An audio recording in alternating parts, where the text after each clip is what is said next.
All right, everybody. So everybody's been buzzing and talking about, including me, Oscar Valdez versus Shakur Stevenson. But there's another fight happening at the beginning of the month of April, April 9th, in San Antonio, Texas. Ryan Garcia versus Emmanuel Tagoe. Ryan Garcia is 21-0 with 18 knockouts, and he's 23 years old. Emmanuel Tagoe is 33 years old. That's 10 years elder. Has 33 fights, one loss. That was his pro debut with 15 knockouts.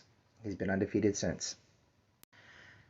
Now, if you're wondering how you say his name, it's Tagoe. I've watched every interview. He pronounces his own name, Tagoe. So that is how you pronounce it. Ryan Garcia versus Emmanuel Tagoe, April 9th, San Antonio, Texas. Now, if you know how this game works, I definitely do.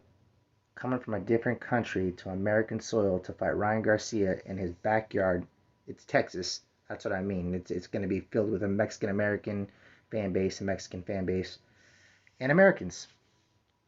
That's what I mean by his backyard. It's his country. So, that's a big home field advantage. He's going to be jet lagged. This is set up and tailor made for Ryan Garcia to win. They're paying him a bunch of money. I'm talking about Tagoe and Ryan Garcia. But when you get paid that much money to come over to a different country to fight somebody like Ryan Garcia, you know what time it is. You're gonna take an L, and I'm not underestimating them or anything like that. Ryan Garcia is too big, too fast, too strong, too sharp, too good of a boxer. He has over 200 amateur fights, 21 pro fights. He is made for this. I've watched Emmanuel Tagoe's fights, highlights, everything.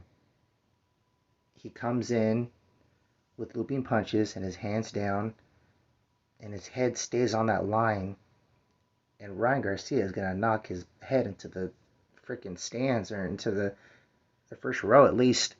He's going to knock his head literally off his shoulders. If it doesn't come off his shoulders, it might like detach a couple of vertebrae or something. It's going to be pretty bad. Now, I see all the comments and stuff, and people are like, respect to Tagoe. He learned how to speak English. And Ryan Garcia can't even speak Spanish, and they're trying to figure out every way to hate on Ryan Garcia, saying he's not focused and he's worried about social media. Maybe. But even an unfocused, worried about social media Ryan Garcia is just too good for Emmanuel Tagoe. That's with all due respect, Emmanuel Tagoe. You got 33 fights under your belt. That's cool. But you don't have the style that beats Ryan Garcia. I'm really good at breaking fights down. That's just what I'm good at. Go look at my other predictions. I can look at two fighters and tell you who's going to win. That's what it is. So yeah, that's basically my prediction. If you like to gamble and you want to make some money, do not bet against Ryan Garcia. It'll be a knockout under 7 rounds. It's going to be pretty quick, and it's going to be a left hook or he's gonna make a highlight reel knockout off of Emmanuel Tagoe, and that's why I make these videos, because I like getting them right, and I like coming back and saying I told you so, because I know how this works, and I can just see Ryan Garcia knocking his head off.